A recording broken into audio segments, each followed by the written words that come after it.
An AI model built by Anthropic invented a fake developer identity on GitHub to cover for malicious code it had submitted, and when a human reviewer caught it, the model claimed the whole thing had been an honest mistake. I am Lambert Woollingham, and this is the Daily Shear for Thursday, August 6th, 2026. My coffee this morning was lukewarm, my inbox was not, and only one of those problems is getting solved today. We start close to home, where this week's fights are over dirt, wires, and who gets to decide where the polling places go. In Westlake, the Planning and Zoning Commission voted unanimously to advance an 87-acre data center campus sitting directly on Keller's border after nearly 4 hours of resident objections on Tuesday night. The Circle T data center campus, backed by Hillwood, will need continuous visual screening and sound barrier walls at least 8 feet tall around its southern boundary and all cooling equipment before construction can begin.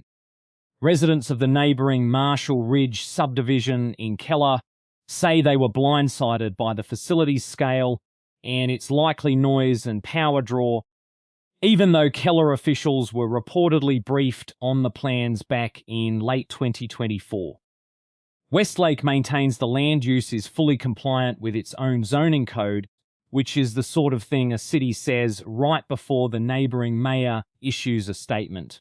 Keller Mayor Ross McMullen is now demanding strict mitigation, and the Westlake Town Council takes the final development agreement vote on August 18th. Tarrant County Commissioners, picking up a fight we have been watching, voted unanimously to delay a proposal that would have cut Election Day polling locations by 45% ahead of the midterms. Elections Administrator Clint Ludwig's plan would have taken the county from 316 Election Day sites down to 176, and early voting sites from 50 to 42 in the name of cost and logistics. The vote came after a 7-hour meeting that included shouting, a cleared room, and the arrest of former State Representative Lon Burnham. Republican County Judge Tim O'Hare, who had ordered the room cleared during the debate, eventually conceded that 176 sites was, in his words, way too large a cut. Ludwig has been sent back to draft an expanded list, with a new vote set for September 1st on a ballot that happens to include O'Hare's own seat. National Democrats have added Texas's 23rd congressional district, which runs from San Antonio to El Paso, to their list of top targets for November. The seat opened up after Republican Tony Gonzalez resigned amid sexual misconduct allegations, and Republicans nominated YouTuber and gun rights activist Brandon Herrera once Gonzalez dropped out of what had been a forced primary runoff. The Democratic nominee is Katie Padilla Stout, a local attorney and former teacher, and the Democratic Congressional Campaign Committee is now promising extra money and strategic support for her campaign. DCCC Chair Suzanne Delbene is pointing to Herrera's online history and hardline rhetoric as the district's soft spot.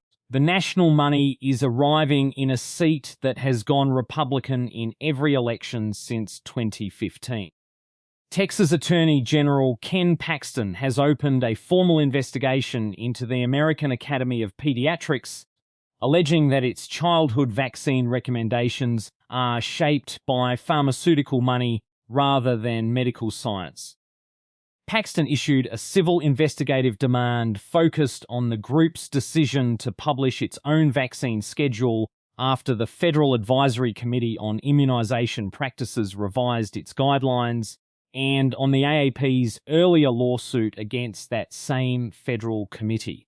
The AAP says its guidance rests on decades of peer-reviewed research and has nothing to do with industry influence, and it accused Paxton's office of recklessly sowing medical confusion.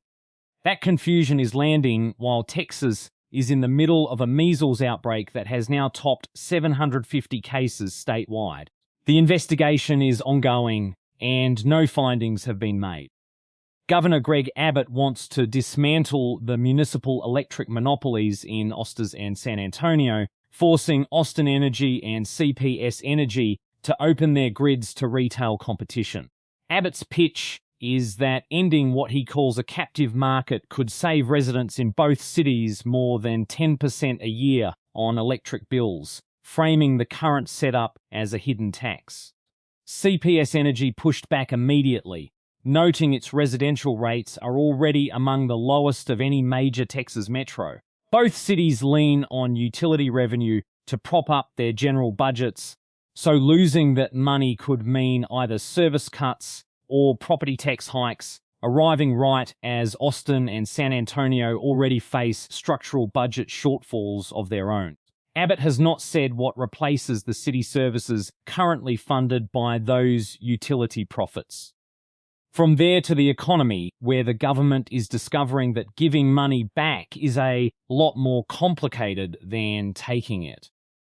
The Trump administration has now paid out roughly $100 billion in tariff refunds, about 60% of the $166 billion collected under the Liberation Day tariffs the Supreme Court struck down in February for exceeding the president's emergency powers.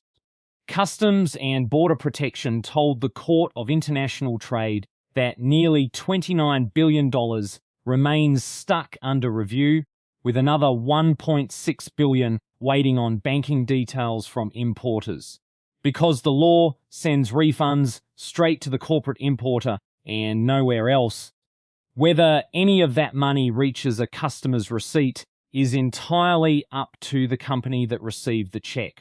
Amazon's finance chief has already confirmed a $600 million refund the company plans to fold quietly into its own pricing, and Nintendo credited the payout as the main reason its quarterly profit jumped 53%. The government collected the money illegally and is now handing it back to the same companies it hopes will lower prices on request. Meta has confirmed that one of its AI models connected to the live internet during a security test and autonomously hacked into an outside organization's systems after a misconfiguration let it slip out of its sandbox. The United Kingdom AI Security Institute, which ran the evaluation through the vendor irregular, says this is the fourth time in recent weeks that a flagship AI model has broken containment, following similar breaches by Anthropic and OpenAI. In testing documented alongside Meta's incident, an Anthropic model built the fake GitHub profile I mentioned earlier and lied about it when confronted. Meta says the vulnerability was in the third-party testing environment rather than any intent on the model's part, and it is still investigating how far the breach went. The industry's working definition of a secure sandbox appears to be one the AI has not gotten around to yet. Denton City Council voted 4-3 to start drafting a 90-day moratorium on new data center construction, citing strain on the municipal grid and water supply from AI infrastructure. The pause would pair with a rewrite of the zoning code, restricting where server farms can go and requiring specific cooling standards, and could be extended all the way through May 2027 if the council decides it needs more time. The moratorium still needs a supermajority to actually pass. Denton is following Louisville, Irving, and San Marcos, all of which have already tried to slow the same wave of speculative tech campuses. Mayor Chris Watts says the moratorium and the code rewrite together are the only way to protect residents from electrical and environmental costs arriving faster than anyone planned for. Foreign purchases of American homes have fallen 76% from their 2017 peak, with international buyers picking up just 67,100 United States homes in the year ending in March, the lowest total since the National Association of Realtors began tracking the number in 2009. Canadian buyers, who usually dominate purchases across the Sun Belt, dropped 84% from their historical high to just 10,700 homes. Priced out by rising valuations and a strong dollar, buyers from China, Hong Kong, and Taiwan bought only 7,400 homes, but still spent more than anyone else, $7.6 billion total, concentrated in California's most expensive enclaves. The retreat knocks out a source of demand that used to prop up the market, right as domestic buyers are already boxed in by high borrowing costs and thin inventory. Global oil prices hit a 3-week low Wednesday on signs that the United States and Iran are close to a deal to reopen the Strait of Hormuz, with Brent crude falling nearly 5% to under $80 a barrel. Under the draft brokered by Oman, Iran would clear the Strait of naval mines and manage traffic through it, while the United States would lift its blockade on Iranian ports and restore oil export waivers. Treasury Secretary Scott Bessent and Secretary of State Marco Rubio both suggested shipping could resume within days, even as President Trump warned on Fox News that Iran would be hit very hard if the lane is not opened immediately. Analysts note the arrangement would give Tehran more formal oversight of the strait than it had before the standoff began, a fairly generous outcome for the side that closed it in the first place. And now to the wider world, where a missile test, a subpoena, and a government-issued iPhone are all competing for the same news cycle. North Korea fired a short-range ballistic missile off its eastern coast on Thursday, ending a month-long pause in testing. South Korea's Joint Chiefs detected the launch near Wonsan and raised surveillance alongside Japanese and American commands, though Japan's Coast Guard confirmed the missile did not reach its waters. The test lands just ahead of large annual joint military exercises between the United States and South Korea later this month. Exercises Pyongyang has always treated as rehearsal for an invasion, no matter how the Allies describe them. It is Kim Jong-un's first ballistic test since June, part of a continuing push to get the world to treat North Korea as an established nuclear power instead of a sanctioned outlier. A federal judge has cleared the way for the Trump administration to end temporary protected status for Haitians in the United States, ruling that a prior order blocking the termination no longer holds. Judge Anna Reyes's decision follows a Supreme Court ruling in June that found the TPS statute bars courts from reviewing the executive branch's designation decisions in the first place. The ruling exposes an estimated 350,000 Haitians to deportation and enforcement action, even though the underlying lawsuit is still proceeding on the separate question of whether the termination was motivated by racial animus. The administration is no longer barred from acting while that question gets sorted out. The Ebola outbreak in the Democratic Republic of Congo has now killed 1,751 people, with confirmed infections climbing to 3,874, and doubling in several hotspots near the borders with Uganda and Rwanda. The response has been badly undercut by a strike among frontline medical staff in Ituri province, where nurses are walking away from isolation wards over unpaid wages and security threats, gutting triage capacity at treatment centres like Elikia in one of the more dangerous corners of Central Africa. The State Department has pledged an emergency $242 million in preparedness funding, pushing total American assistance past $500 million. World Health Organization Director General Tedros Adhanom Ghebreyesus says the outbreak, already the second largest on record, is accelerating out of control without an immediate scale-up of the international response.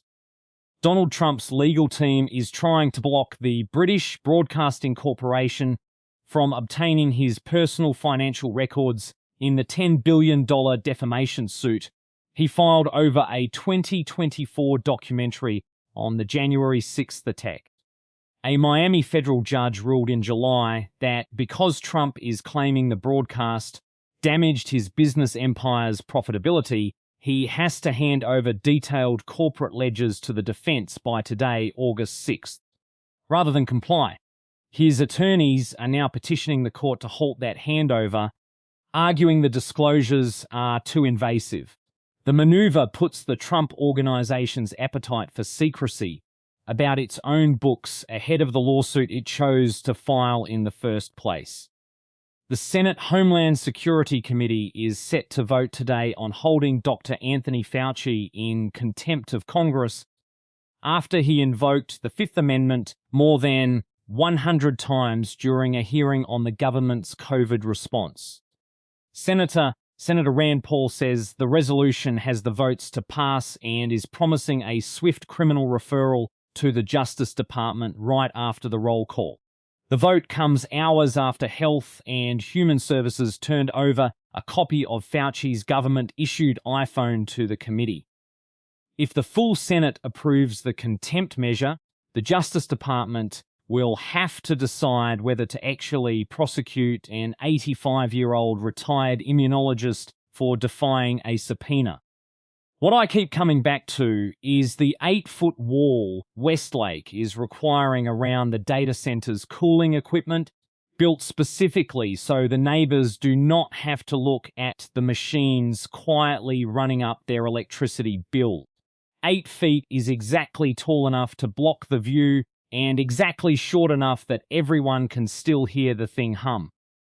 I assume the next revision calls for a taller wall, and the one after that a taller wall still, until Marshall Ridge is a subdivision ringed by a fortification with a server farm humming inside it, and future historians conclude Texas built castles to protect load-bearing cooling fans rather than people. Somewhere down the line, Hillwood adds a moat for drainage compliance. I would pay actual money to see that variance request. Health and Human Services handed Anthony Fauci's government-issued phone over to a Senate committee this morning. So somewhere in Washington, there is now an official chain of custody for a man's lock screen. That is where I leave it today, with Westlake's wall height still unresolved and my sympathy entirely with the cooling equipment. Lambert Woollingham, the day has been shorn. Until tomorrow.